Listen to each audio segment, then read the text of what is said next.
नमस्ते गाइस, और आज की फाइट वीडियो में सबसे पहले बात करते हैं डैना वाइट के बारे में, जहां पर डैना रिसेंटली अनाउंसमेंट वीडियो को लेके आता है और यहां पर उसने UFC fight night Abu Dhabi का जो कार्ड है उसका पूरा मेन कार्ड अनाउंस कर दिया है। और ये मेन कार्ड बहुत ज्यादा स्टैक्ड है, इसकी हर एक फाइट काफी अच्छी फाइट है। और अगर हम बस यहाँ पर एक टाइटल फाइट को डाल दें तो ये एक पेपर व्यू कार्ड भी बन सकता है। फाइट्स को अगर हम देखें तो इसकी मेन इवेंट फाइट है मिडिल वेट डिवीजन की, जहां पर former middle weight champion Robert Whittaker fight करने वाला है रेनियर डेरिडर के साथ। वेरेस इसके बाद को मेन इवेंट की बात करें तो ये फाइट फेदरवेट डिवीजन की है, जहां पर मोवजार इवलॉइव की फाइट सेट हो गई है और वो फाइट करने वाला है यूएफसी के न्यू एडिशन एरन पिको के साथ। अब मोवजार के बारे में और भी अपडेट है, उसे मैं लेटर कवर करता हूं। पर इसके बाद अगर हम थर्ड फाइट को देखें तो ये फाइट है बैंटवेट डिवीजन की, जहां पर फॉर्मर बैंटवेट चैंपियन पीटर यान फाइट करने वाला है मार्कस मैगी के साथ। काफी इंसेन फाइट्स, बट ये फाइट्स अभी ओवर नहीं हुई है, बल्कि फोर्थ फाइट फिर से बैंटवेट डिवीजन की है और यहाँ पर ब्राइस मिचेल अपना डेब्यू करने वाला है बैंटवेट डिवीजन में और उसकी फाइट होने वाली है साइद नुरमागोमेडोव के साथ। इसके बाद नंबर 5 फाइट की बात करें तो ये फाइट होने वाली है मिडिल वेट डिवीजन की, जहां पर शारा बुलेट फाइट करने वाला है मार्क एंड्रे बैरियल्ट के साथ।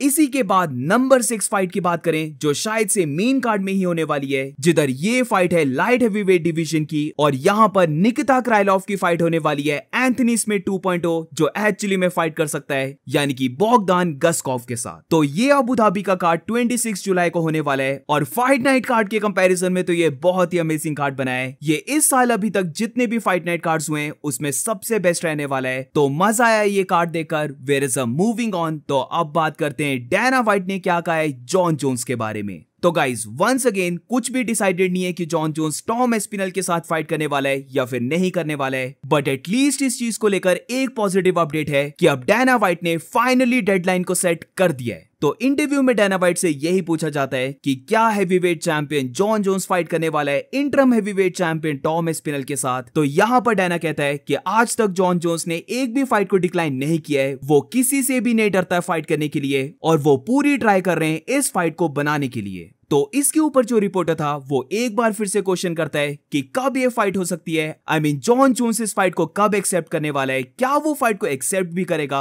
तो यहाँ पर सबसे पहले जो डैना वाइट ने फेस को बनाया वो देखना काफी फनी था। और अगर रिप्लाई की बात करें तो यहाँ पर डैना कहता है कि वो रियली नहीं जानता कि ये फाइट होने वाली है या फिर नहीं होने वाली है, पर अगर ऐसा होता है कि ये फाइट नहीं हुई तो फिर वो डिवीजन को लेकर बहुत जल्दी मूव करने वाले हैं। ऑल्सो इसके बाद जब रिपोर्टर फिर से इस चीज को पूछता है कि कब तक हमें ये अपडेट मिलने वाला है, तो यहां पर डैना वाइट क्लियरली बोल देता है कि कपल ऑफ वीक्स में सब सॉर्ट हो जाएगा। तो एटलीस्ट यहां पर हमें एक कंफर्मेशन मिल चुकी है कि डैना वाइट ने डेडलाइन को सेट कर दिया है। वो नो लॉन्गर टॉम एस्पिनल को अब होल्ड पे रखने वाले हैं, बल्कि 2 हफ्ते, और उसके बाद ये डिसाइड हो जाएगा कि क्या जॉन जोन्स की फाइट हो रही है टॉम एस्पिनल के साथ। अगर नहीं हो रही है तो मैं गारंटी दे सकता हूं कि जॉन जोन्स को हैवीवेट बेल्ट से स्ट्रिप करने वाली है यूएफसी, और या तो फिर टॉम एस्पिनल डायरेक्टली बन जाएगा अनडिस्प्यूटेड हैवीवेट चैंपियन, या फिर उसकी कोई फाइट सेट हो जाएगी for the undisputed heavyweight belt. और अब चलते हैं फेदरवेट डिवीजन में, जहां पर डैना वाइट ने ये जो मोवजार इवलॉइव और एरन पिको की फाइट बुक हुई है, जिसकी कोई भी जरूरत नहीं थी, ये जरा भी फाइट सेंस नहीं बनाती है। तो इस चीज को लेकर डैना वाइट का ये कहना था कि अगर मोवजार ने एरन पिको को बीट कर दिया तो फिर वो most likely next in the line रहने वाला है to fight for the featherweight belt against the champion Alexander Volkanovski.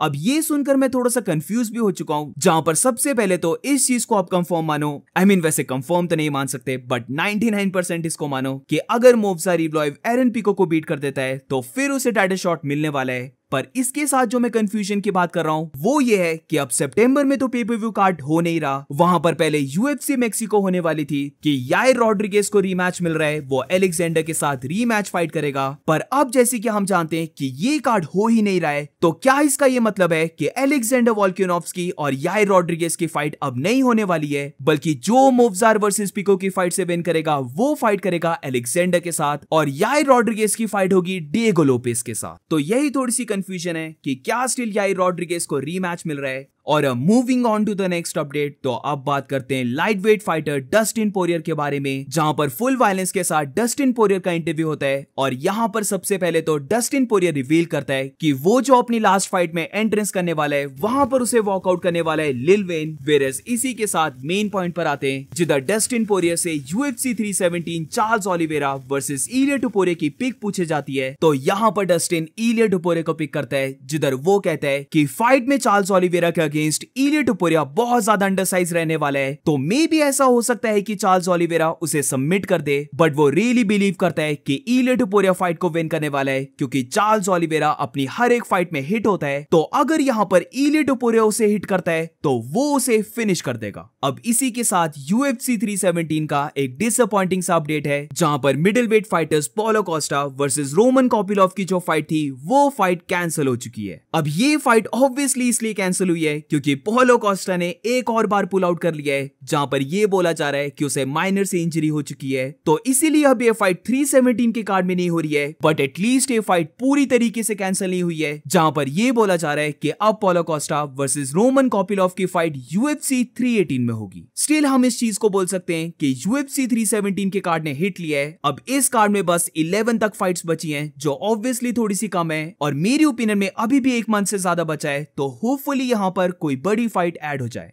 और moving on to the next update, तो अब बात करते हैं former light heavyweight champion Jiri Prochazka के बारे में, जिधर वो रिसेंटली फुल वायलेंस वाले शिव के साथ था। तो यहाँ पर शिव ने यिरी से पूछा कि उसने लाइट हेवीवेट चैंपियन मैगोमेड अंकलाइव की फाइट को क्यों टर्न डाउन किया। तो इसका रिप्लाई देते हुए यिरी प्रोहास्का कहता है कि राइट नाउ जो उसके लिए सबसे इंपॉर्टेंट है वो उसका स्कूल है। वो जो थीसिस कर रहा था वो उसके लिए सबसे इंपॉर्टेंट था, और अब उसके एग्जाम होने वाले हैं। अंकलाइव की बात करते हुए यिरी प्रोहास्का कहता है कि मैगोमेड अंकलाइव के पास बिग माउथ है। अब वो केयर नहीं करता कि उसके बिहाफ से अली अब्दुल अजीज ट्वीट कर रहा है या फिर वही ट्वीट कर रहा है, बट वो इस चीज को जानता है कि ये कोई चैंपियन का बिहेवियर नहीं है। ऑल्सो इसके साथ यिरी प्रोहास्का ये भी कहता है कि उसका जो मैनेजर है वो स्टिल कांटेक्ट में है UFC के, और वो ट्राई कर रहा है कि स्टिल उसकी फाइट हो सके मैगोमेड अंकलाइव के साथ। बट ये चीज टोटली डिपेंड करती है एलेक्स परेरा पर, जहां पर अगर तो मैगोमेड अंकलाइव वर्सेस एलेक्स परेरा की रीमैच हो जाती है तो फिर वो वेट नहीं करेगा, बल्कि वो दूसरी फाइट करेगा, और उस फाइट को विन करने के बाद फिर वो फाइट करेगा चैंपियनशिप बेल्ट के लिए। और moving on to the next update, तो एक बार फिर से वॉकिन बकली ने इजराइल अदसाने का रिप्लाई दे दिया है, जहां पर लास्ट वीडियो में मैं कवर कर चुका था कि इजराइल अदसाने ने ट्रोल किया था वॉकिन बकली को कि वो बकली को रियली हेट करता है, वो उसे जरा भी लाइक नहीं करता है। तो यहाँ पर बकली ने एक और बार अदसाने का रिप्लाई दिया है, जिधर वो कहता है कि इजराइल अदसानिया अपने प्लेटफॉर्म को यूज कर रहा है उसे ट्रोल करने के लिए, उसे बिना कोई रीजन का हेट दे रहा है। बल्कि अदसाने भी जानते हैं कि लॉसेस क्या होते हैं, उसने खुद भी लॉस को सफर किया है, और ट्रूली उसे जिस फाइटर को हेट करना चाहिए जिसने उसकी बेल्ट को ले लिया था, तो यहाँ पर अदसानिया उस फाइटर को हेट कर ही नहीं रहा है। बेसिकली यहाँ पर बकली ने ड्रिकस की बात की है कि अदसानिया की बेल्ट ड्रिकस ने ली थी, तो अदसानिया को चाहिए कि वो ड्रिकस को हेट करे, बट अदसानिया बिना कोई रीजन के उसे हेट कर रहा है। इसके बाद बकली कहता है कि अदसानिया एक रियल फाइटर नहीं है, बल्कि वो एक प्रिटी बॉय था UFC का,